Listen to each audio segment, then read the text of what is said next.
और जिस तरह से राजा की लाश खाई में मिली थी, इस केस में सबूत भी लगता है गहरी खाई में है। जितना निकालो उतना हैरान कर रहे हैं। राजा की हत्या के बाद 14 दिन तक सोनम इंदौर में छिपी हुई थी, ऐश कर रही थी। सोनम ने पति की अंतिम विदाई भी लाइव देखी।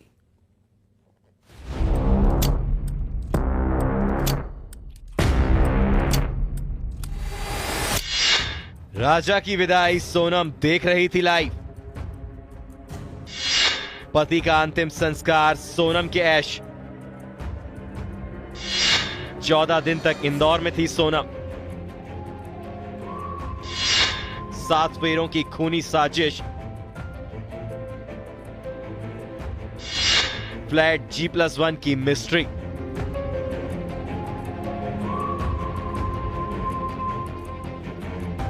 दो जून को राजा की लाश सोहरा की खाई में मिली, तब इंदौर में ही थी सोनम।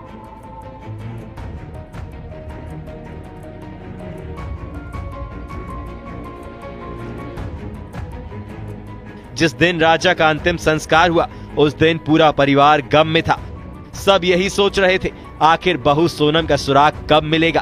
तब तक किसी को नहीं पता था बहू सोनम ही उनके बेटे की हत्यारी है। 2 राज्यों की पुलिस सोनम को तलाश रही थी और इधर सोनम इंदौर के इस इलाके में देवास नाके के पीछे बने फ्लैट में ऐश कर रही थी। पल पल का अपडेट ले रही थी।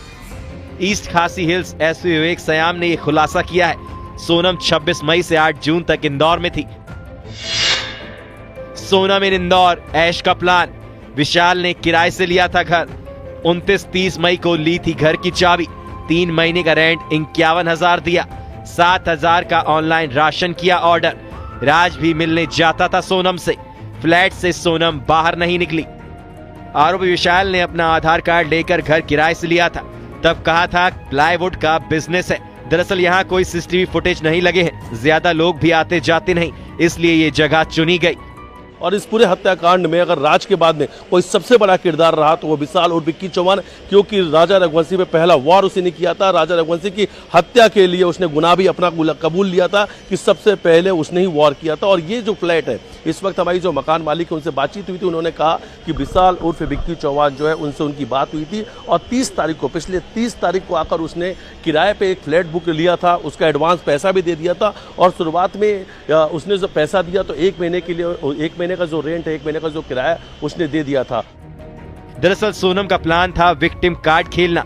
इंदौर में रहने के दौरान वो हर एक खबर पर नजर रख रही थी, जिसे पता था लोग उसके लिए दुआ कर रहे हैं। सोनम अपने प्लान में सक्सेसफुल हो गई। राज और सोनम यही चाहते थे कि सोनम सिलीगुड़ी जाए और अपने को दुनिया के सामने पीड़ित बताए।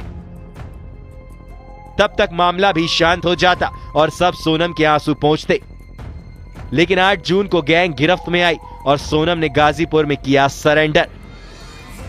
अब ये तस्वीर देखिए, राजा की अस्थियों का तर्पण कर दिया गया है। आखिरी विदाई राजा को दी गई। आज राजा रघुवंशी का 10वें का कार्यक्रम था, पिंडदान वगैरह का कार्यक्रम था। तो हम फैमिली के राजा जी के यहाँ से 4-5 जने और मैं आया हुआ हूँ कि पिंडदान करना है। न जाने कितने रिश्तों का तर्पण हुआ। हनीमून की हॉरर स्टोरी का अलग चैप्टर क्या?